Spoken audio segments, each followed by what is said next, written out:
반가우신가요? 2층도 반가우신가요? 네, 2층에는 좀 젊은 분들이 많이 계시네요. 그렇다고 또 다음 주에 2층 가지 마시고,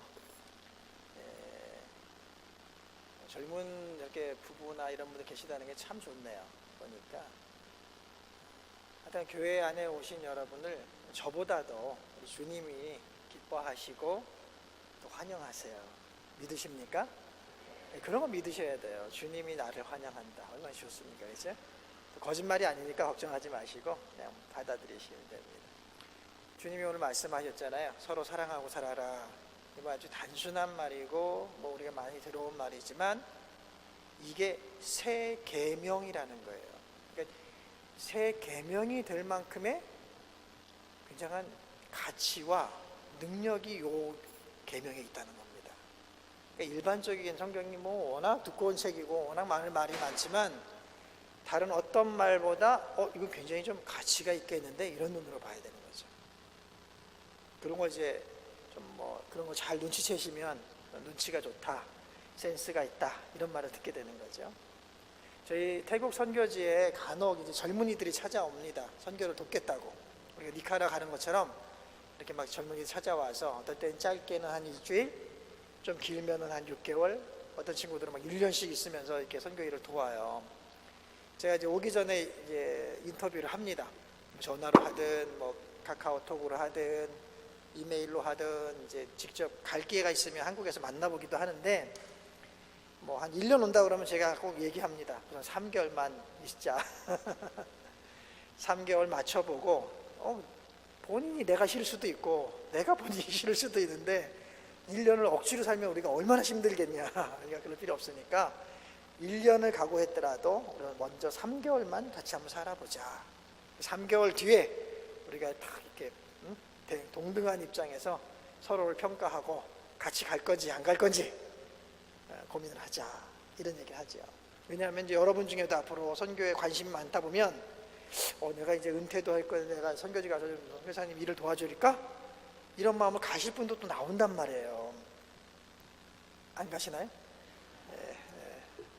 그런 분이 계시잖아요. 그러면 먼저 자신만만하지 마시고요. 3개월만 약속을 하세요. 3개월은 서로 싫어도 참아줄만 하거든요. 그런데 사실 선교지라는 곳은 전쟁터 같은 실제 전투가 일어나는 곳이잖아요. 영적 전쟁이. 거기는 훈련받으러 가는 곳이 아니거든요. 그런데 3개월 돼가지고 서로 안 맞으면 빨리 헤어져야지 거기서 미적미적 거리면 안 돼요. 교회에다가 올 때 저는 1년 있다 오겠습니다.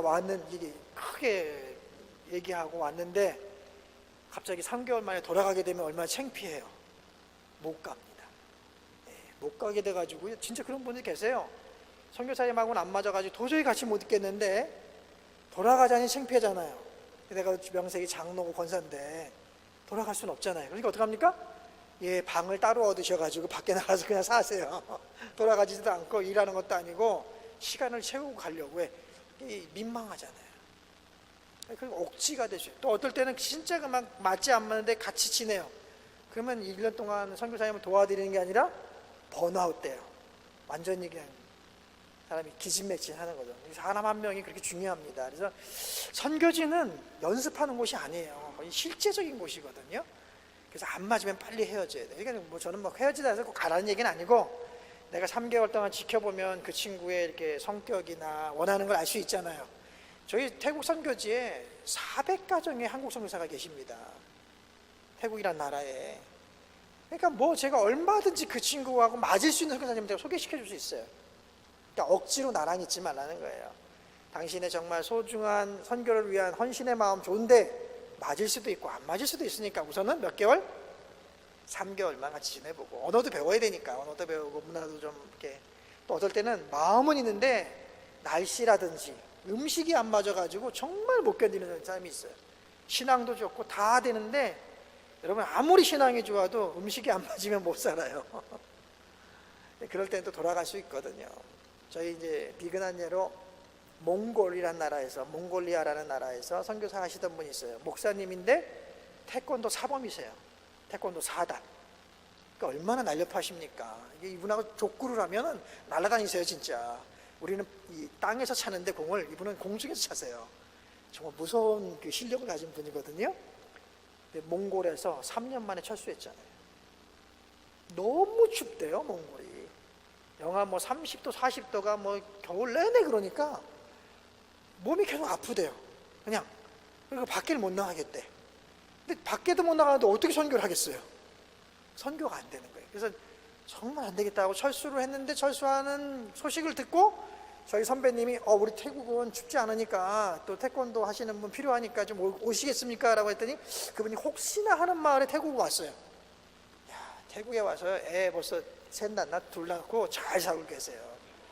선교 잘 하십니다. 그러니까 마음은 있어도 사실 환경과 조건과 안 맞을 수도 있어요. 선교사까지 나가면 뭐 결심한 거잖아요, 장기 선교사.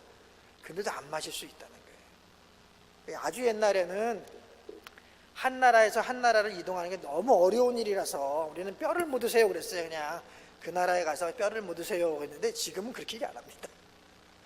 뭐 이 캐나다에서 뭐 태국 가는 것도 뭐 열 몇 시간만 참으면 가잖아요. 뭐 이런 시대이기 때문에 이젠 그렇게 안 하고요. 당신에게 맞는 자리에 가서 기분 좋게 신나게 섬겨라, 이렇게 얘기하죠. 우리 오타와 한인교회 성도님들도요, 자기랑 안 맞는 것에서 너무 힘들어하지 마시고요. 그렇다고 또 이제 저나 강 목사님하고 안 맞는다고 막 떠나고 그러지 마시고 봉사나 섬김에 있어서 그런 걸 잘. 그래서 제가 단기로 오는 청년들한테 요구하는 게 있습니다. 제일 어려운 청년들이 어떤 청년이냐면요, 믿음은 있는데 다른 사람들하고 공동생활을 안 해봤어요. 그래서 굉장히 이기적이고 눈치 없는 친구들, 정말 힘들어요. 믿음은 있으니까 막 뭘 하려고 그래요. 그런데 이 사람들하고 같이 사는 걸 안 해봤어요. 그래가지고 눈치가 없어요. 자기 마음대로 해. 여기도 그런 분이 간혹 있죠? 굉장히 힘들어요, 그런 분들. 분명히 믿음은 있어요. 오랫동안 신앙생활 했기 때문에 믿음도 있고 많이 아는데, 함께 살아가는 거는 또 그 다른 게 있잖아요. 눈치껏 이렇게 맞춰야 되는 게 있는데 그걸 잘 못하는 거죠. 저도 사실 그걸 잘 못하긴 하는 편인데 목사라서 좀 다행이에요, 그나마. 근데 이제 간혹 보면 그런 청년들이 제일 어려워요. 그래서 제가 오는 친구들한테 그렇게 얘기합니다. 첫 번째 조건은 뭐 교회를 1년 다녔든 2년 다녔든 그거 상관없다. 믿음이 있는 건 내가 묻지 않겠다. 첫 번째 조건은 눈치를 좀 키워갖고 와라.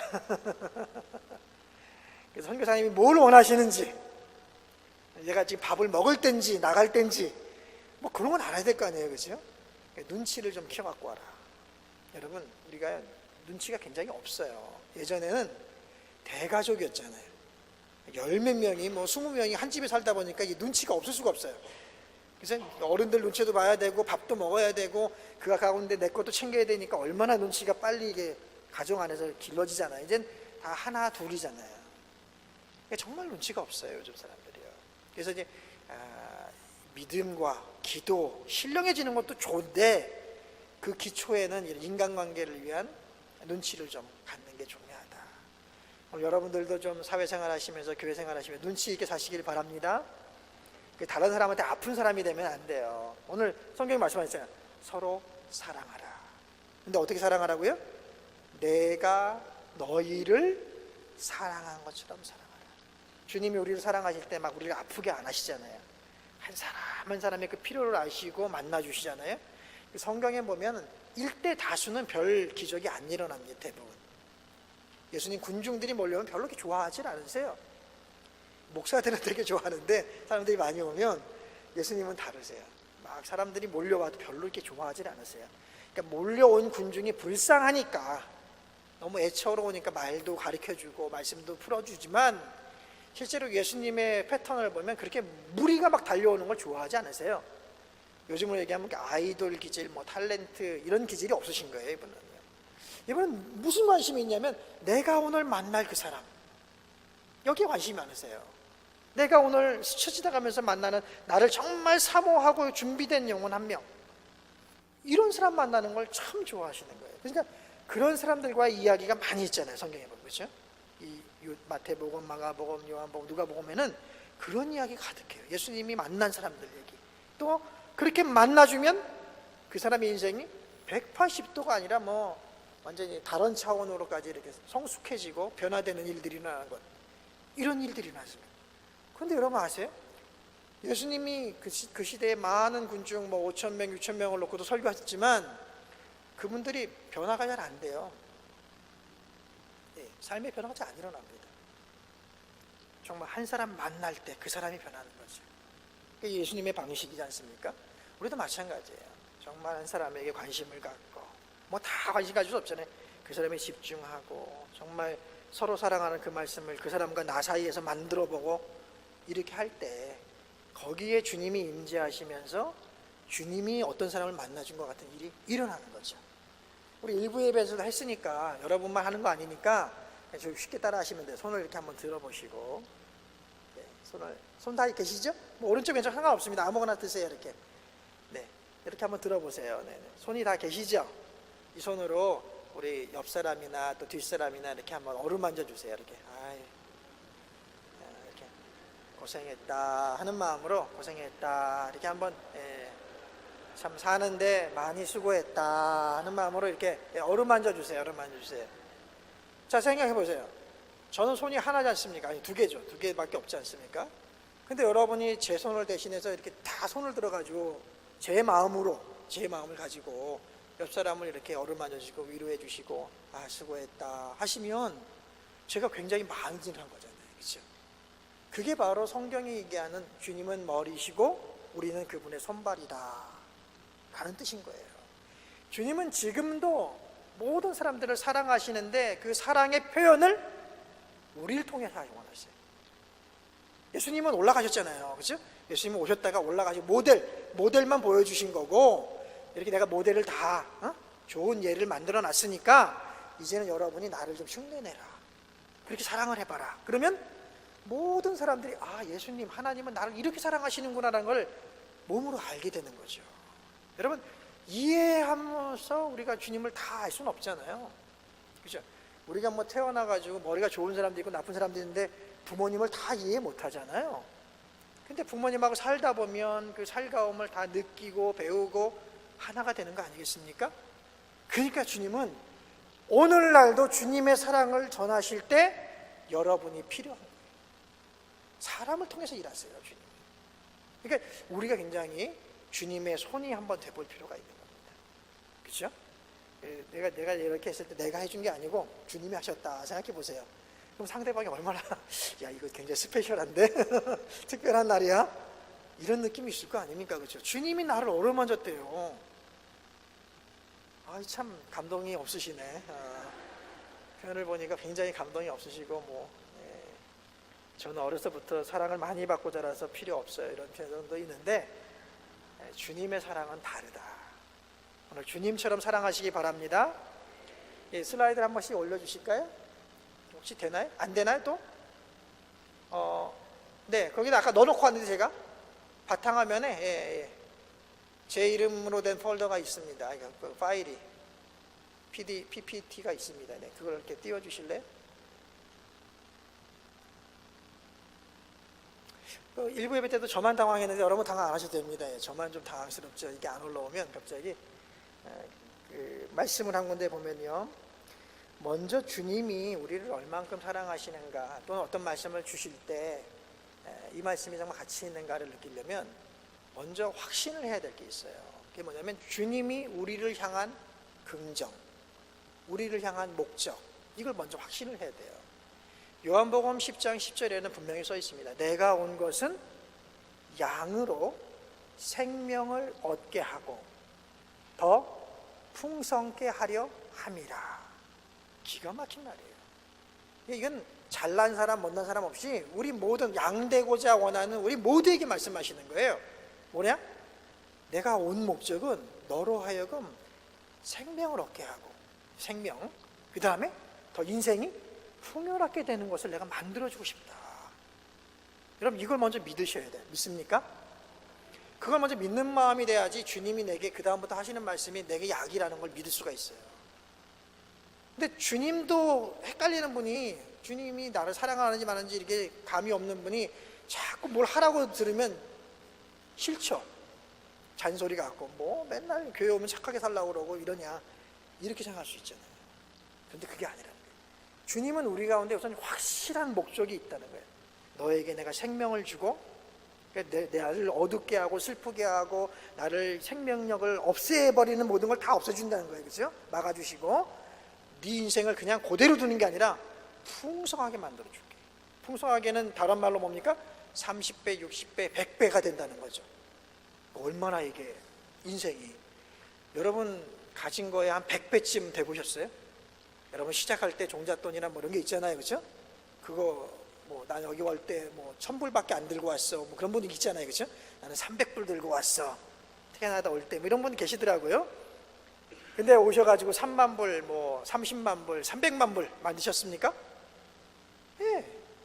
그럼 놀랍잖아요. 인생이 본인이 생각해도 기특하잖아요. 야, 나 그때 300불밖에 안 들고 왔는데 내 지금 벌써 가진 재산이 300만 불이야. 300만 불이 잘 없으신 것 같은데요. 한 30만 불 할까요? 네. 제가 감이 없어요. 300만 불이 얼마죠? 30억? 그 정도 되는 건가요? 맞나요? 그러니까 그 정도 그거 뭐 어렵지 않잖아요? 그게 주님 마음이라니까요. 네 생각엔 어렵지 내 생각엔 안 어려워. 제가 이제 그래서 기도하라고 젊은이들한테 많이 얘기합니다. 눈치를 키우기 위해서라도 기도해야 된다. 왜? 주님이 뭘 원하시는지 알아야지 내가 반응을 할 거 아니냐. 기도란 그런 거다. 꾸준히 기도해라. 정말 밥 먹을 때도 기도하고, 차를 탈 때도 기도하고, 다른 사람을 서비스 해줄 때도 기도하고, 습관적으로 하지 말고 또 묻고 또 묻고 또 물으면 오늘 이 시간 또 다른 말씀 하실 수 있다. 계속 기도하라는 거예요. 여러분 기억나세요? 저희 한국에 80년대, 70년대 그 정도에 출발하신 분들 많이 계실 텐데, 버스 생각나세요? 버스 얼마나 사람 많습니까? 차장도 있고, 아침에 출근하려고 학교 가려고 그러면 막 그냥 메어지는 버스 있잖아요. 만원 버스. 또 이러니까 저는 그 당시에도 자가용으로 타고 가는 이런 표정 짓지 마시고요. 하여튼 그런 버스 있잖아요. 저도 이제 그런 버스를 타고 4년 내내 학교를 다녔어요. 한 1시간 넘는 거리를. 저는 대학교 때 예수 믿고 막 신이 나가지고 그때 막 전도도 많이 하고 봉사도 많이 하고 뭐 교회에서 성가대도 하고 교사도 하고 뭐 다 할 때예요. 그러니까 정말 열심히 살았어요. 진짜 제가 예수 믿기 전에 정말 저는 너무나 평범하게 살았는데 예수 믿고 너무 부지런하게 산 거예요. 하루가 막 그냥 잠잘 시간이 막 서너 시간도 없게 막 산 거예요. 이렇게 고시를 원하는 것도 아닌데 주님의 일을 하다 보니까 막 열심히 살았어요. 대학교 때 이렇게. 그래서 버스를 타면 너무 피곤하고 앉고 싶은 거예요. 그 학교 가는 1시간만이라도 좀 앉고 싶다, 이런 마음이 있어요. 어느 날 기도하기 시작했어요. 여러분 저는 거의 4년 동안요 버스를 타면 3분 안에 자리에 앉았어요. 대부분. 근데 제가 자리에 앉는다고 다른 사람에게 피해 준 거 없잖아요. 다른 사람 거 뭐 훔친 것도 아니고. 그렇죠? 정말 저를 많이 배려해 주시더라고요. 하나님. 딱 저는 버스를 타면 묻습니다. 하나님 어디에 서 있을까요? 여러분은 기도 안 하시죠? 그런 거. 네. 안 하는 사람과 한 사람인데 그건 뭐 다른 거잖아요. 어차피. 그렇죠? 기회가 다른 거잖아요. 아무도 버스 타가지고 그런 기도 잘 안 하세요. 근데 눈치 빠른 사람들은 눈치로 가죠. 저 사람 일어날 것 같아. 그 옆에 서 있잖아요. 이렇게. 그 이제 기도는 안 하지만 눈치라도 있는 사람은 그렇게 살지요. 근데 저는 눈치가 잘 없기 때문에 물어봤습니다. 하나님 어디에 서 있을까요? 그럼 하나님이 저 뒤에서 3번째. 갑니다. 그냥 가서 서 있어요. 세정거장이 지나기 전에 내리십니다. 그분이. 그럼 거기 앉아가지고 가는 거예요. 한참 1시간 꿀잠을 자고 도착해서 또 공부하고 점심시간 되면 나가서 노방전도 하고 오후에 양육하고 막 그렇게 살았죠. 왜냐하면 내가 너무 피곤했기 때문에 요청한 거예요. 하나님께. 하나님 이 봉사를 다 놓을 수는 없는데 버스 타는 시간만큼 좀 쉴 수 있게 도와주세요. 근데 그 기도를 너무 잘 들어주시는 거예요. 그래서 4년 동안 제가 얼마나 행복했겠어요. 그렇죠? 그렇다고 하나님이 저를 택시 태워주시지 않으셨어요. 네. 그러나 늘 버스에서 앉을 수 있는 정도의 은혜를 주시더라고요. 너무 고마운 거예요. 그러니까 기도가 그런 거예요. 하나님께 정말 내가 게으르고 정말 악한 종이면서 기도하면 안 들어주시죠. 부지런하고 선한 종이고 충성된 종이 되고 싶은데 부족합니다. 도와주세요 하면 하나님이 알려주시는 거예요. 왜냐하면 그건 사실 남에게 그렇게 해를 주는 게 아니거든요. 남의 걸 훔쳐오는 거 이런 거 아니잖아요. 그렇죠? 그러니까 가능하다는 거지. 그러니까 하나님과 여러분의 믿음이라는 게 그런 거예요. 여러분이 선한 동기를 가지셔야 되고요. 그 선한 동기를 이루시기 위해서 기도하셔야 돼요. 그리고 젊은이들에게 많이 제가 기도하라고 그래요. 오면 기도해라. 똑같은 일을 해도, 매일 반복적인 일을 해도 또 기도해라. 그러면 하나님이 말씀하실 때가 있다. 어느 날 갑자기 저 사람에게 집중하라고 얘기했다. 그럼 그 사람에게 집중하면 되는 거예요. 그날. 그게 오늘 나에게 주신 하나님의 말씀이니까. 그렇지 않습니까? 그럴 때 관계가 개선되고 달라지는 거예요. 변화가 일어나는 거예요. 사람마다 똑같지 않아요. 매일매일 이 심정이 매일매일 그냥 수없이 변합니다. 우린 그 타이밍을 몰라요. 어떤 사람이 어떤 상태인지. 누가 아세요? 주님이 아시죠. 성령께서 아시는 거예요. 그 성령은 보혜사, 카운셀러, 돕는 자, 치료자, 능력자, 여러 이름이 계세요. 만능이시거든요, 성령이. 그러니까 그분에게 어쩌보면 카운셀러 해주시는 거예요, 저희를. 도와주시는 거예요. 도움 받고 싶으세요? 선한 목적을 먼저 가지세요. 선한 목적을 가지시고 최선을 다하는 충성된 일꾼으로 살려고 하시면서 주님께 기도해 보세요. 이게 안 들리던 게 들려요. 왜? 내가 드디어 주파수를 맞췄거든요. 라디오를 주파수 안 맞추고 아무리 방송 잘 들으려고 해도 안 되잖아요. 그렇죠? 안테나도 좀 닦고 그 다음에 주파수를 잘 맞추면 선명하게 들려요. 그동안 뭐 막연하게 기도하고 막연하게 주파수도 안 맞추고 그냥 멍하게 사는데 뭔 소리가 들리겠어요? 하나님 소리가 안 들리죠. 그런데 내 마음을 정성을 딱 주님께로 집중하고 선한 계획을 가지면서 그분께 기도하면 그분이 바로 그냥 응답하시죠. 여러분 젊은이들에게 제가 묻습니다. 또 하나, 하나님이 오늘 짜장면 짬뽕 먹는 것을 가르쳐 주는 것과 내가 이 여자와 결혼할까요? 저 자매랑 결혼할까요? 어느 걸 더 중하게 여기시겠니? 어느 기도가 더 어려운 기도야? 그럼 많은 젊은이들이 그러죠. 결혼이 얼마나 중요한 건데요. 여자를 선택한다는 한 사람을 선택한다는 게 얼마나 중요한 건데요. 짜장면 짬뽕하고 비교할 수 있겠습니까? 정말 그럴까요, 여러분? 정말 마음의 중심이 제대로 서 있다면 그건 하나님 편에서 생각하면요 똑같은 답이에요. 그렇지 않습니까? 얼마나 단답입니까? 하나님을 완전히 유치원 수준으로 생각하는 거예요. 하나님, 짜장면이 좋을까요? 짬뽕이 좋을까요? 오늘 내가 식사를 하는데.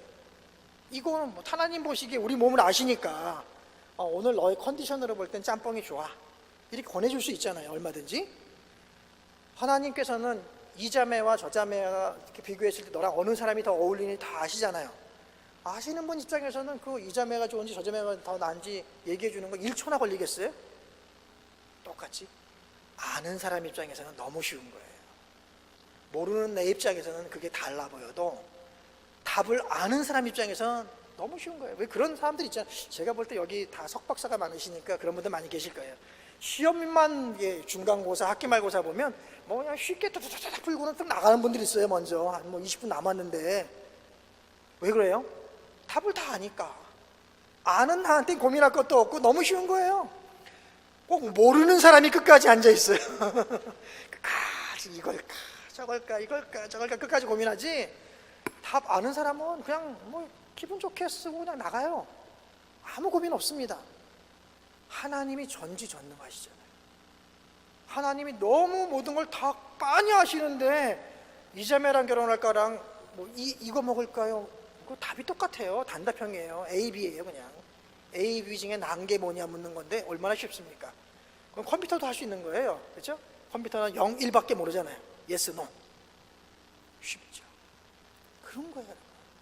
나는 그걸 위해서 40일 금식 기도를 하는데 하나님 쪽에서는 굳이 그럴 필요 있을까? 이렇게 볼 수도 있어요. 근데 왜 그 사람은 40일을 금식할까요? 평상시에 기도 안 했거든요. 평상시에 주님과 이렇게 주파수를 맞추는 연습을 한 번도 안 해봤거든요. 그러니까 주님의 소리를 한 번도 듣고 산 적이 없는 거예요. 그러니 갑자기 중요한 문제가 생겼는데 듣고 싶은 거예요. 그러니까 방법을 스페셜한 방법을 쓰는 거죠. 그게 좋은 건 아니에요. 정말 기도의 정답은 뭐냐? 내 마음 중심을 언제나 주님 앞에 내어놓고 주님 말씀하시옵소서 내가 듣겠나이다. 이 자세 만드는 거예요. 내 마음의 중심을 주님 앞에 탁 세우고 어느 쪽으로 말씀하셔도 이쪽이든 나는 순종하겠습니다. 요거 하나 만들려고 노력하는 거예요. 기독교 전통에 내려온 수많은 영성가들, 수도원에서 그렇게 고생하셨던 분들의 모든 노력도 사실 그겁니다.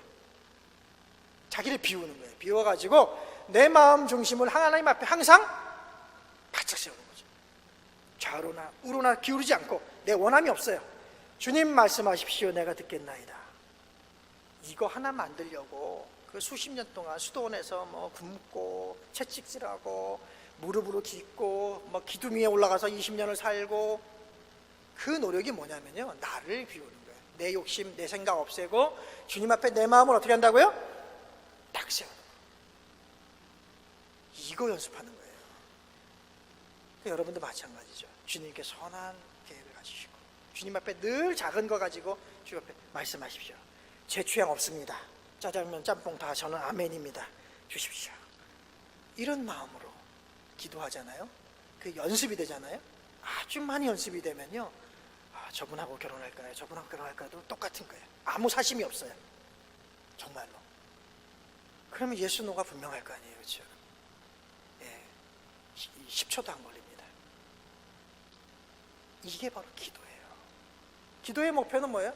하나님과 주파수를 맞추는 거예요. 그리고 그분의 말씀에 내 마음을 내려놓고 듣겠습니다. 이게만 되면요, 여러분 인생이요, 지금부터 너무너무 재밌어지세요. 쓸데없는 일 많이 안 해도 돼요. 세상을 살려면 평균적으로 살아야 되기 때문에 쓸데없는 일도 굉장히 많이 해요. 우리가 애쓰고 힘쓰는 일이 100가지도 넘는데 실제로 그 중에서 내게 쓸모있는 일은 조금밖에 없어요. 일 얘가 뭡니까? 여러분이 중고등학교, 대학교, 대학원을 나왔잖아요. 한 20년을 공부했단 말이에요. 그 지식 중에서 내가 지금 쓰는 게 얼마나 됩니까? 아주 작아요. 아주 조금밖에 쓰지 않아요. 근데 그 많은 걸 왜 배웁니까? 어떤 걸 쓸지 모르거든요. 그래서 준비하는 거예요. 이만큼을. 그런 거예요.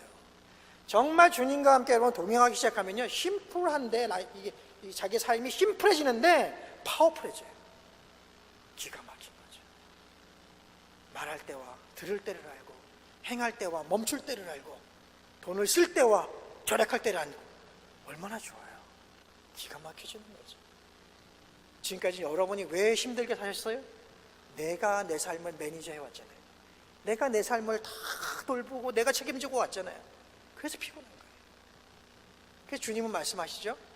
수고하고 무거운 짐진 자들아, 다 내게로 오라. 내가 너희를 쉬게 하리라. 근데 멍에가 없다고는 안 그랬어요. 내 멍에는 가볍다 그랬어요. 이 세상을 사는 동안 짐이 없을 수는 없어요. 천국이 아니니까. 내 멍에는 다만 세상의 멍에보다 가볍다라고 그랬어요. 가벼운 거 지고 가는 게 낫죠. 인생 사는데 왜 무거운 걸 굳이 지고 갑니까, 여러분? 이게 바로 하나님의 자녀의 인생이에요, 여러분. 될 만한 거죠. 한번 돼보고 싶지 않으세요? 네, 돼보면 좋습니다. 넘겨주실까요? 넘어가나요? 네네네. 오늘 말씀이고 또 넘어가시죠. 네. 요즘 사람들은 그 서점에 가면 저런 책들을 봐요. UN 미래보고서 2045년. 저도 봤는데 세상을 바꾸는 14가지 미래기술. 네, 넘겨가시죠. 그래서 이런 얘기를 하죠. 앞으로 사라질 직업과 남을 직업. 재밌는 건요, 뭐 우리 장모님도 얘기하셨는데 약사, 뭐 회계사, 통계, 이런 건 다 없어질 직업인 것 같아요. 앞으로는 그런 인공지능과 컴퓨터가 더 잘하는 거라서 다 없어진답니다. 자녀들을 그런 곳으로 공부시키지 마세요. 없어질 직업입니다. 근데 재밌는 건요, 소방관이 안 없어진대요. 굉장히 소방관은 어렵고 불규칙한 환경 속에서 일해야 되기 때문에 그 로봇가 감당할 수 없나 봐요. 그래서 소방관은 잘 안 없어진답니다. 그렇다면 경찰관도 비슷하겠죠? 더 재밌는 게 있어요. 성직자는 거의 안 없어진답니다. 전 직업이 탁월한 거죠. 예, 앞으로 4차 산업혁명이 와도 성직자는 안 없어진대요. 왜 그럴까요, 여러분? 인공지능이 똑똑하긴 한데 하나님과 대화를 못해요. 아까 제가 말씀드린 기도가 안 돼요, 하나님하고. 이 성경을 통째로 외우면 뭐합니까? 그 중에서 필요한 걸 알아야 되는데, 오늘 내게 주신 걸 알아야 되는데 그걸 몰라요, 인공지능이. 그래서 성직자는 안 없어진답니다. 근데 아쉬운 게 뭔지 아세요, 여러분? 사람은 마음속에 신을 향한 욕구가 있어요. 종교적인 마음이 있어요. 누구나. 그래서 한국에 지금 그렇게 교회가 많은 것 같아도요, 목사님보다 무단이 더 많아요. 현대인들이 교회 안 나가잖아요. 교회를 정기적으로 안 나가는데 그래도 마음이 허전하고 불안하지 않습니까? 어디로 가냐면 무당집에 가요. 점 보는 집에 가요. 그러니까 점 보는 사람도 성직자의 그룹에 넣은 거예요. 종교인의 그룹에. 점점 많아지고 있어요. 목사님보다 더 많습니다. 지금 겉으로 볼 때 우리가 굉장히 많이 모이는 것 같죠? 그래서 많은, 여기 안 나오는 더 많은 사람들은 다 그런 데 가는 거예요. 그런 데. 오타와에 있는 분들은 안 그럴까요? 똑같아요. 교회 안 나가면 그분들도 언젠가는 그렇게 막 운동하다가도 허전할 때가 있어요. 외로울 때가 있어요. 불안할 때가 있어요. 그분들도 어딘가 찾아갈 거예요. 제가 볼 때 뭐 이렇게 타로점을 찾아가든지 뭐 이렇게 옛날 수정구슬 보면서 하는 분을 찾아가든지 분명히 찾아갈 거예요. 아니면 인디언식으로 주술하는 분들. 인디언들은 옛날부터 원주민들은 그 샤머니즘이 발달한 사람들이니까 그런 거 찾아. 뭐 뼈 던지고 있는 거 있잖아요. 영화에 보면 뼈 같은 거 다 던지고 점괘 보는 분들 찾아갑니다. 인간은 그래요. 우리 안에는 막연하지만 하나님을 찾는 그 마음이 있거든요. 근데 우리는 너무나 감사하게도 하나님을 한 번에 딱 만난 거예요. 감사한 거죠. 감사한 거죠. 그러니까 우리 하나님께 여쭤보면 되는데 하나님을 만났긴 만나는데 하나님하고 안 물어보는 생활을 20년 30년 하면 불안하니까 또 거길 간다니까요. 전보로 간다니까요. 교회 나오시는 분들도. 왜? 하나님하고 교통하는 방법을 열지 못한 거예요. 여기만 와서 앉았지. 그러니까 인생이 답답하고 너무 그러니까 또 승기가 많이 거길 가요. 용하다는데 어디 있대더라 그러면 찾아가요. 여러분 진짜 그렇습니다. 저는 그 문화를 넘어가고 타종교를 만나는 사람 아니겠습니까? 직업 자체가. 그러니까 무당이나 이런 관계도 관심이 많았어요. 그래서 한국 사람들이 그런 데가 있어요. 민속학회라는 데가 있어요. 한국학만 연구하는 거예요. 이 사람들은 기독교인이 아니에요. 한국의 민속적인 것만 연구하는 분들이 계세요. 그분들이 내는 책이 있는데 그 중에 무당에 대한 책이 있어요. 그걸 쫙 읽어보면 한 두껍게 나온 책이거든요. 뭐가 나온지 아세요? 진짜 무당과 가짜 무당이 있다 이렇게 나와요. 가짜 무당은 무당인 채 하는 거죠. 공부를 많이 해가지고 눈치껏 막 이렇게 맞히는 척 하는 거죠. 그런 사람이 있고 진짜 무당이 있다. 진짜 무당은 귀신을 부린다, 혼령을 부린다 이렇게 나와요. 혼령을 어떻게 부리느냐? 혼령이 그 사람한테 오는 경우도 있고 또는 혼령이 없어서 혼령을 만드는 경우도 있다 이렇게 나와요. 그래서 아이들을 유괴해서 항아리 속에 굶겨 죽이면서 손가락이나 이런 것을 잘라가지고 소유하고 뭐 주문을 외우면 그 억울하게 죽은 아이가 영원히 못 떠나고 이 무당 곁에 있는 거예요. 그렇게 해서도 귀신을 내 소유하는 무당이 있고 귀신이 강제로 이 사람에게 달려들어서 어쩔 수 없이 무당된 사람도 있어요. 참 재밌죠? 제가 쓴 얘기가 아니고 민속학회 학자들이 쭉 무당들을 인터뷰해가지고 만든 내용이에요, 여러분. 그러니까 여러분 용한 무당 찾아가시면요, 여러분이 그 집에 문지방을 넘기 전에 문을 열고 들어가기 전에 맞춥니다. 야, 너 누구? 뭐 때문에 왔지? 딱 맞춰요. 기가 막히죠, 진짜. 그 순간 여러분은 얼음이 됩니다. 나 지금 한마디도 안 했는데, 처음 왔는데 내가 왜 왔는지를 어떻게 알지? 그렇죠? 용하죠? 그 다음부터 어떻게 되는지 아세요? 너무 용하기 때문에 마음을 다 열어요. 그 사람 말이면 하나님 말이 돼버려요. 무슨 말인지 알겠어요? 근데 어떻게 할까요? 제가 말씀드렸잖아요. 귀신을 부린다니까요. 영혼을 부린다니까요. 영혼을 부리면 간단해요. 귀신은, 그러니까 무당은 이 원혼이라고 할까요? 혼 하나만 대화하는 법만 알면 돼요. 야, 가서 문 밖에 있는 사람 좀 그 영혼한테 물어보고 와. 대부분의 일반 사람들은요, 영적인 관리를 너무 안 해가지고 자기 영혼이 따로 놀아요. 우리는 영혼을 가진 존재잖아요. 영혼이 따로 놀아요. 그래가지고 자기 영혼이 뭐 날라리인지 뭔지도 몰라요. 무뎌요. 영적인 거예요. 그러니까 이 원혼이 가가지고 그 영혼한테 물어보는 거, 너 왜 왔니? 어디 사니? 다 듣고는 와가지고 그 무당한테 쏘쏘서 얘기해 주는 거죠. 그러면 이 무당은 그런 척 하면서 맞추는 척 하는 거죠. 여러분, 무당은요, 그래서 미래를 못 맞춰요. 과거를 몇 개 맞추면 사람이 바짝 긴장합니다. 내가 말 한도 안 한 과거를 아니까 용하다고 믿어요. 그 믿음을 기반으로 미래에 대해서 약간 좀 속된 말로 뻥을 치는 거예요. 거짓말하는 거예요. 이게 바로 무당이지. 역할이에요. 귀신의 역할이에요. 그런데 한번 홀리면요, 가산 다 탕진합니다. 예, 이사도 한 번 못 가고요, 집에 있는 차도 한 번은 못 바꿔요. 무당이 맨날 뭐라 하거든요. 뭐 차를 왜 바꿨냐고 그러고 뭐 엄청 못합니다. 완전히 그러면 귀신은 여러분의 삶을 올가매서, 오늘 말씀에 써 있어요. 10장 시죠. 요한복음 10장 앞부분에 도적이 온 것은 죽이고 빼앗으려 왔다 그랬어요.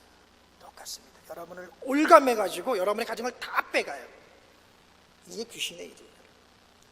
저는 그런 걸 이렇게 비교해보고 만날 때마다 놀라는 게요, 하나님은 너무 다르신 거예요. 너무 인격적이시고 그냥 막 대해도 될 만큼 우리는 너무나 형편없는 사람인데 막 대하지 않으시고요. 저희 같은 이제 목사들이 뭐 열심히 기도해가지고 무슨 은사가 있다고 하잖아요. 하나님 절대요, 어떤 은사를 가진 목사나 그 사람들에게도 다른 사람의 과거와 죄를 보게 못합니다. 그럼 하나님이 인격적인 분이 아니시죠.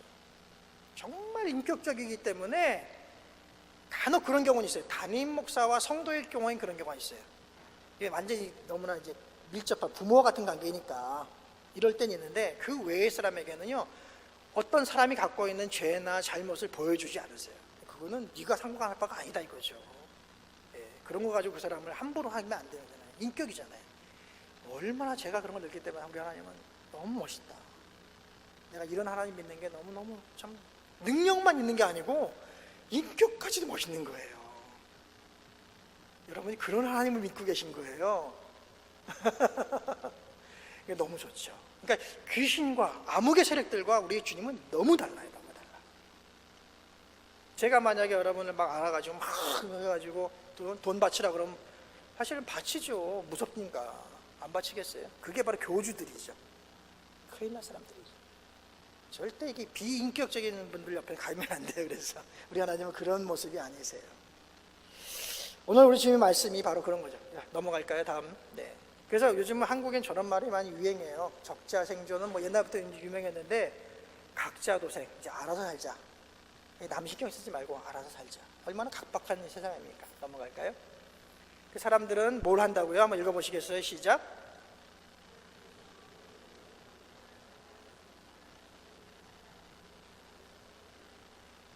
제가 한국에서도 여쭤봤는데 한국 성도님들은 별로 안 사시더라고요. 오타와 성도님들은 좀 사시나요?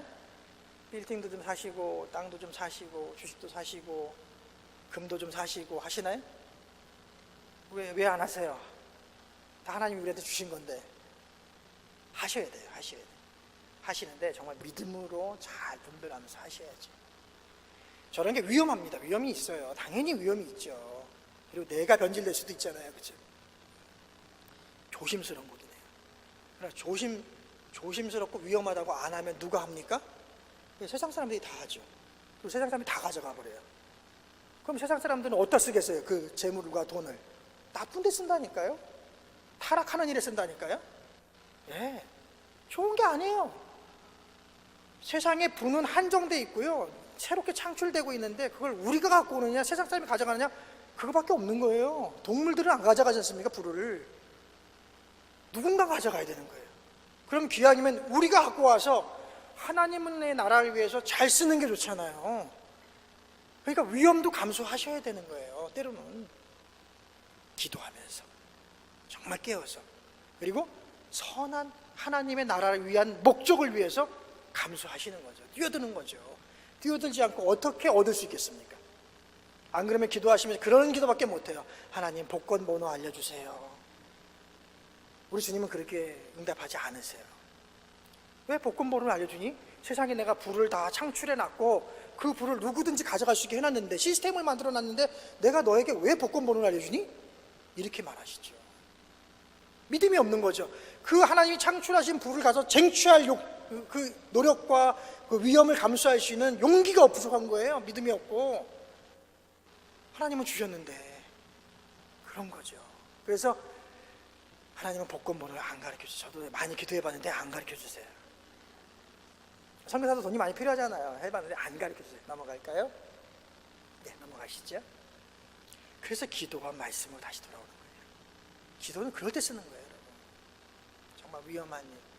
제가 미국을 일으킨 거인들이라는 7부작 8편으로 된 그 아주 긴 다큐멘터리를 본 적이 있는데, 얼마 전에 거기 보면 철도왕, 석유왕, 철강왕, 자동차왕, 금융왕, 미국의 그런 왕들 일생이 나옵니다.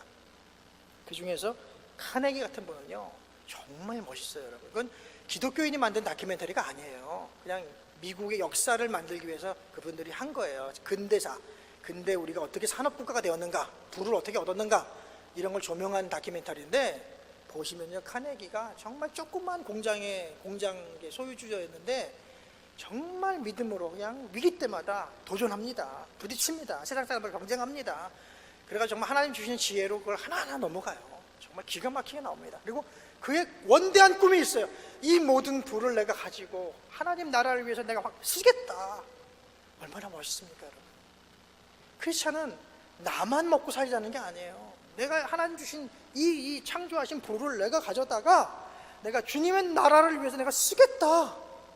너무 멋있는 거예요, 그 꿈이. 그래서 이뤘잖아요, 그거를. 그래서 그분이 얼마나 많은 교회를, 얼마나 많은 선교를, 얼마나 많은 공공도서관 같은 걸 지었는지 몰라요, 그분이 나중에. 너무 멋있는 거죠. 위험하지 않았을까요? 엄청 위험하죠. 네, 이 비즈니스 세계의 그 위험함이 얼마나 많습니까? 하나를 막 뺏기는 그 전쟁 같은 그걸 이겨내시더라고요. 정말 자주 나옵니다, 기도하는 모습이 거기. 그래서 야, 미국 사람들은 참 진실하게 다큐멘터리 만든다. 우리 같으면 그거 좀 빼고 만들 텐데 정말 나옵니다, 그런 게. 최천현 선교사님, 일대 선교사님인데 1956년에 오셨습니다. 한번 넘어가 볼까요? 넘어가세요. 네. 1956년. 그때가 언제입니까, 여러분? 저희 나온 분이 누군지 아시겠죠? 잘 작아서 뭐 안 보이시나요? 젊은 분들은 잘 모르실 거예요. 저분이 김일성입니다. 1956년에는 북한이 우리보다 더 잘 살았어요. 남한보다. 저렇게 별장을 방문할 때 모습이. 넘어갈까요? 우리 보통 모습이었죠. 예, 넘어가죠. 예, 이게 우리네 사는 보통 모습이었죠. 예, 저 그래서 번화한 데가 저런 뭐 이렇게 가게 하나, 글로서리 같은 거 하나 하는 게 번화한 데죠. 넘어가죠. 이 시골 모습, 뭐 저게 보통 모습이었어요. 1956년에. 네, 머리에 일고 지고 나르고. 이게 이제 대통령 선거 때인데 재밌어요. 리승만도 나오고 뭐 장 누구 그렇죠? 예, 리기풍 맞나요? 저도 잘 안 보이네. 저게 대통령 선거 포스터입니다. 뭐 저런 시대였어요. 네, 하나만 더 넘어갈까요? 그때 영락교회 한경지 목사님, 저 오른쪽에 계신 분이 한경지 목사님이신데, 왼쪽에 있는 최찬영 목사님을 첫 선교사로 태국에 보내는 이제 파송 예배를 드리는 거예요. 여러분, 정말 지지리도 가난한 전쟁 후에 아무것도 없는 나라에서 선교사를 보낸 거 아니겠습니까? 넘어가 보죠. 예, 이게 어디서 이제 환송 예배인데, 저기가 어디냐면, 여러분 그거 기억하시면 돼요. 여의도 비행장. 여의도 비행장을 기억하시는 분이 계세요? 옛날에는 김포공항이 없었대요. 그래서 여의도 그 광장이 비행장이었대요. 그래서 거기서 쌍발기가 떴다는 거예요, 일본으로. 우리나라 멀리 못 가고 일본까지밖에 못 갔대요. 그래서 일본에서 다시 홍콩으로, 홍콩에서 배 타고 태국으로 이렇게 아주 먼 길을 가신 거죠. 넘어가죠? 배 타고 도착한 모습입니다. 이게 기가 막히죠. 한 2달 걸려서 도착. 거기서 낳으신 첫째 아들이에요. 넘어가 보세요. 저기 앉은 분이 그 첫째 아들입니다. 작년에 저희가 만나 뵀는데 그때 첫째 아들이 저만큼 크셨더라고요. 아저씨 중년이 넘으셨더라고요. 네, 넘어가겠습니다. 네, 넘어갈까요? 선교는 그래서 사랑의 역사예요. 정말 유명한 뭐 미국 분들, 영국 분들 다 오셔가지고 얼마나 많이 돌아가셨는지 몰라요, 여러분. 정말 사랑을, 오늘 주님 말씀 하나 붙은 거죠. 서로 사랑하라, 복음을 전하라, 사랑하라. 이거 하나 때문에 오셔가지고 자기의 삶을 바친 거예요, 여러분. 인생이 그렇다고 초라해지는 거 아니잖아요. 얼마나 멋있어지는지 몰라요, 여러분. 이제부터 여러분 오늘 주신 말씀을 기억하시고 정말 서로 사랑해 보세요. 인생이 바뀌어요. 돈이 많아야지 바뀌는 게 아니고요. 서로 사랑하기 시작하면 나도 바뀌고 옆 사람도 바뀌고 내 자녀도 바뀌고 다 바뀝니다. 기가 막힌 거예요. 학교가 아이를 바꿔놓지 않아요. 예, 우리가 서로 사랑하기 시작하면 우리 안에서부터 바뀌기 시작하는 거예요. 아니, 내 안에서도 안 바뀐 애를 왜 밖에다 던져놓고 바뀌라고 하면 되겠습니까? 그죠? 그렇지 않아요. 내 안에서 바꾸는 겁니다, 이게. 자, 넘어가시죠. DNA란 말로 저는 말씀드리고 싶어요. 삶의 방식 중에서 가장 중요한 정보를 얻는 것이 DNA인데, 주님의 DNA예요, 이게. 경험, 기록, 전달, 축적, 유산, 이게 DNA에 들어가는 거거든요. 주님이 여러분에게 사랑의 DNA를 주신 거예요. 또 헌신적인 사랑의 DNA, 주 그리스도의 사랑의 DNA. 넘어가실까요? 네, 넘어가시죠. 예수님께서 사랑하셨고, 제자들도 사랑하셨고, 우리들도 사랑할 거예요. 우리 자녀들도 사랑할 거고. 이 사랑의 DNA, 이게 우리 방식이에요, 여러분. 교회 안에 자꾸 세상 방식 갖고 그러지 마시고요, 우리 방식 갖고 성공해 보는 거예요. 한번 주님이 가르쳐 주신 방법이니까요. 이 방법으로 성공하면요, 우리가 오히려 이 방법을 세상에다 가르쳐 줄 수 있어요. 근데 세상에서 그냥 적당히 효율이 있는 거 자꾸만 갖고 들어오시면요, 교회가 분란이 일어나요. 우리는 성경을 공부하면서 주님의 방법을 연구해야 돼요. 그래서 이걸로 성공해야 돼요, 우리 안에서 먼저. 그래가지고 이걸 세상에다 가르쳐 줘야 돼요. 야, 너희들 수준 그것도 괜찮은데 그건 여기야, 우리 방법은 여기야, 좀 쫓아와봐, 이렇게 얘기할 수 있어야 되는 거예요, 여러분. 주님의 방법은 아래 방법이 아닙니다, 여러분. 탁월한 방법이에요. 로마가 얼마나 문화가 높은 곳이었습니까? 그러나 기독교가 전파될 때 로마가 뒤집어졌다니까요, 완전히. 왜? 그리스도의 수준, 윤리 수준 이런 게 너무 높아가지고 놀란 거예요, 로마가. 그 문명국가 로마가 뒤집어졌어요. 여러분, 오타와 캐나다 굉장히 좋은 문화를 갖고 있죠. 그러나 그리스도의 문화는 더 높은 거예요. 그리스도의 기준은. 그걸 우리가 먼저 발견하고 노력해서 만들어내고 결과를 이것을 사회에다 가르쳐 준다면 사회는 진짜 변해요. 놀랍게 변합니다, 진짜. 우리가 더 놀라운 걸 갖고 있어요, 여러분. 되지도 않는 거, 밖에 있는 거 자꾸 갖고 들어오지 마세요. 우리 안에 더 놀라운 것이 있다니까요. 그걸 믿으셔야 돼요. 네, 다음. 네, 저건 이제 제가 하는 일을 저번에도 보여준 걸 좀 기억해라, 이런 거죠. 말씀을 마무리하겠습니다. 하나님은 창세기에 우리 인간들에게 말씀하셨지요. 모든 생육하고 번성하며 땅에 충만하라, 땅을 정복하라, 바다의 고기와 공중의 새와 땅에 움직이는 모든 생물을 다스려라. 우리에게 주신 말씀입니다. 자녀된 우리에게. 우리가 그만큼 큰 사람이에요. 대통령도 아니고 수상도 아닌데 우리 보러 세상의 만물을 다 주장하고 관리하고 번성케 하래요. 할 수 있습니까, 여러분? 네, 내가 그 말씀대로 살겠습니다라고 얘기하면 돼요. 왜? 주님 말씀이니까. 주님이 오리지널하게 우리에게 원하신 게 그거라면 저 그렇게 한번 살아보겠습니다. 저 도와주세요. 저를 좀 써주세요. 그리고 그 과정이 필요하다면 과정을 밟게 해주세요. 이렇게 기도하기 시작해보세요. 그럼 주님이 이끌어주세요. 그리고 정말로 다스리고 관리하고 세상을 모든 사람 행복하게 만드는 그 순환시키는 자 역할을, 관리하는 자 역할을 우리에게 주시는 거예요. 공무원, 굉장한 직업인데요. 정말 좋은 공무원이 있죠. 성경에 요셉이라는 공무원이 있어요. 수상이 되셔가지고 어떠한 애굽의 수상보다도 탁월한 수상. 제가 역사를 들으니까 여기 수상 중에도 역대 30몇 대가 내려왔더라고요. 그 중에 아주 탁월한 수상이 또 한 분 계시더라고요. 지금 수상의 아버지라고 그러시는데, 근데 요셉은 그보다 더 대단한 분이었던 거예요. 요셉은 정말 탁월한 수상이었던 거예요. 똑같은 공무원으로 살아도 돼요. 공무원적인 스타일로 살아야 되는데 그분은 공무원을 초월해 살아요. 왜? 그분은 공무원이기 이전에 하나님의 사람이었거든요. 공무원이라는 옷을 입혀주셨지만 그러나 그의 본질은 하나님의 사람이에요. 그러니까 하나님의 사람답게 살려고 노력하다 보니까 어떠한 수상보다도 뛰어난 창의적인 놀라운 수상이 된 거예요. 교사는 안 그럴까요? 마태, 주님의 제자 아닙니까? 마태, 세리, 세금 징수하는 공무원이에요. 숫자하고 세금 계산하고 얼마나 숫자에 넣으라고 꼼꼼하고 또 쪼잔할 수도 있는, 어떻게 보면 굉장히 숫자에 막 민감하니까. 그러나 하나님은 그를 사용하셔서 제자로 만드시고 사도들 중에 한 명으로 전도하며 세상을 바꾸는 사람으로 만들었잖아요. 여러분, 똑같은 공무원의 옷을 입어도요, 크리스찬, 정말 주님의 자녀의 공무원은 달라질 수 있어요. 세상이 감당이 안 돼요. 다른 공무원들이 감당이 안 돼. 쟤는 왜 저래? 어떻게 저런 생각이 나오지? 어떻게 저런 아이디어를 자꾸 제안하지? 놀라는 거예요. 왜? 우리는 주님의 자녀. 주님이 우리 안에서 지혜와 지식을 막 샘솟하게 만드시니까, 나도 모르게 새로운 것에 대해서 도전하고 쫓아가고 시도하니까 놀라운 거죠. 여러분, 뻔히 예상되는 인생으로 마무리하지 마세요. 나를 주님께 한번 맡겨보세요. 그리고 주님이 제시하시는 베스트를 잡으세요. 베스트를. 차선에서 만족하지 마세요. 얼마나 많은 사람들이 차선에서 만족하는지 몰라요. 주님의 베스트, 내가 기도할 때마다 나에게 말씀하시는 그 최고의 좋은 길을 내가 잡고 가면요, 5년 뒤면 정말 다른 데가 있어요. 와, 내가 어찌 이런 일을 할 줄 생각했나? 상상도 못하네.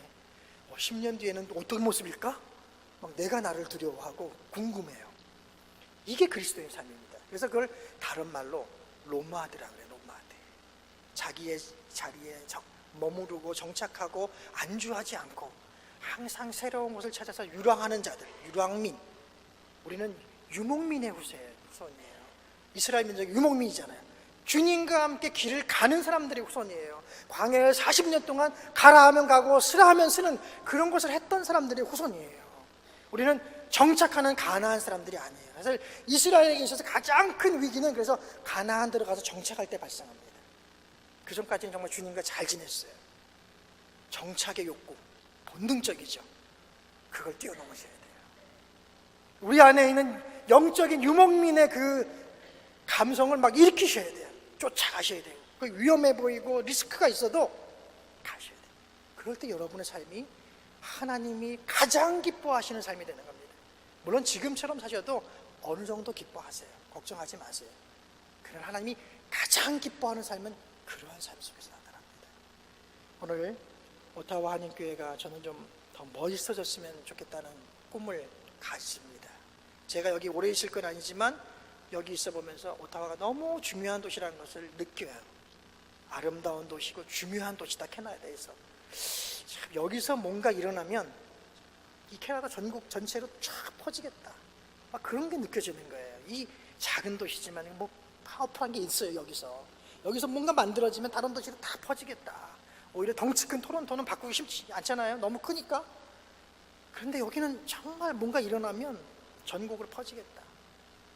우리 한인교회가 오타와 복음화, 캐나다 복음화를 위해서 일하면 큰일 납니까?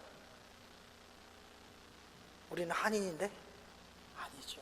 하나님이 옮겨놓은 그곳에서 그곳에 함께 어울려 사는 사람들을 복음화를 위해서 꿈을 꾸고 일한다는 것은 맞는 일이에요. 왜 우리 한인이지만 우리가 뭐 여기서 캐나다 복음화를 주도하면 안 될 이유가 뭐가 있습니까? 없죠? 예.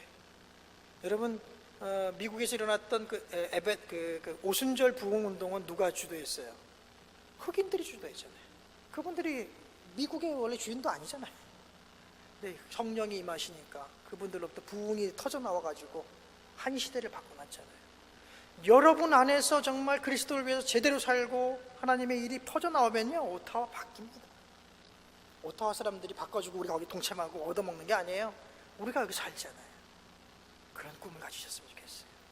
우리 교회로 시작하여 오타와가 바뀌고 오타와 이 수도가 바뀜으로 캐나다 전체가 다시 한번 그리스도를 높이는 나라로 바뀌어질 수 있는 그런 꿈을 꾸세요. 여러분의 지금 있는 자리가 그런 자리예요. 여러분이 할 수 있는 자리예요. 하나님이 그래서 여러분을 막 연방정부 안에 막 넣어놓으셨잖아요. 야, 그런 시대를 우리 꿈도 못 꿀 하나님의 배치 아닙니까? 그걸 지금 활용하셔야죠. 일만 잘하지 마시고요, 하나님의 더 큰 그림을 위해서 내가 이 자리에 있구나 믿고 한번 일해보세요. 좀 찾아보세요. 그러면 그런 일이 일어날 줄 믿습니다. 마지막으로 그 도깨비라는 드라마에 나왔던 대사를 하나 읽어드리고 마치려고 해요. 도깨비 보셨어요? 한번 꼭 보세요. 그 어르신들은 조금 재미없어 할 수도 있는데 저는 그걸 보면서 뭘 느꼈냐면, 신적인 존재와 신의 대리자들과 일반인들과 악한 존재 사이에 얼마나 그 미묘한 주고받음이 있는가, 고민이 있는가라는 게 정말 느껴지더라고요. 그걸 이제 뭐 한국의 도깨비, 삼신할머니 이렇게 생각하지 마시고 그 역할을 우리식으로 해석해 보시면 굉장히 그 안에 그 작가가 하고 싶은 말이 많아요. 신은 왜 이렇게 했을까? 신의 대리자들은 도대체 왜 이렇게 하나? 뭐 이런 것들을 막 얘기하고 싶은 거예요, 이분이. 근데 그때 한 장면에서 학교 졸업식 때 삼신 할머니가 예쁜 빨간 드레스를 입고 등장을 하세요. 20대 모습으로. 삼신 할머니 뭡니까? 생명을 잉태하게 하는 역할이잖아요, 한국에서는. 그러니까 그 생명을 주는 하나님의 역할 같이 보이는 거예요. 그 삼신 할머니가 공부를 마친 그 고아 아이에게 가서 뭐라고 하냐면, 아이고야, 너무너무 내가 너를 점지할 때 너무 기뻤어. 너무너무 잘 마쳤네, 공부를. 막 축하를 해줘요. 그게 하나님 마음인 거죠. 네가 고아로 태어나서 사는데 얼마나 힘들었니? 근데 잘 살아줬다, 고맙다, 이런 표현이에요. 근데 돌아서 가지고 그 담임 선생님하고 이런 말을 합니다. 담임 선생님 딱 계신데, 아가, 더 나은 스승일 수는 없었니? 더 빛나는 스승일 수는 없었니? 무슨 얘기합니까? 교사, 교육공무원이잖아요. 한 20년 하면 맨날 똑같은 거 가르치니까 뭐 특별한 거 준비할 거 없잖아요.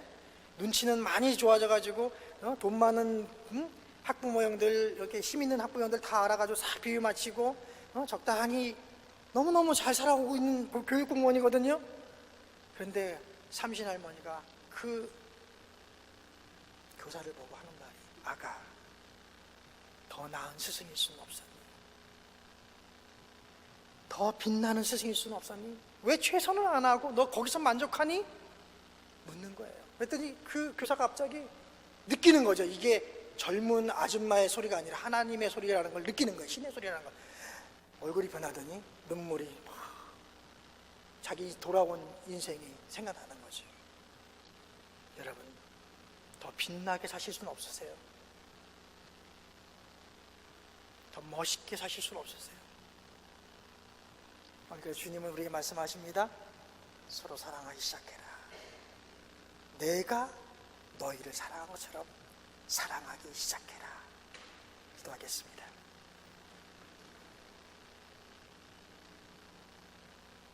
하나님 감사합니다. 오늘도 저희들에게 도전 주시니 감사합니다. 저희들의 부족함을 알게 하시니 감사합니다. 그러나 아직 우리에게 기회가 또 있음을 상기시켜 주시니 고맙습니다.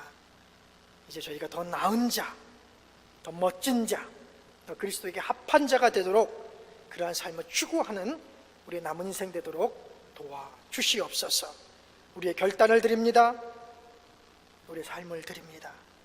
주님 이끌어 주시고 알 수 없는 길이나 주님과 함께 서는 그 자리에 설 수 있도록 함께하여 주시옵소서. 감사합니다. 예수님의 이름으로 기도드렸습니다. 아멘.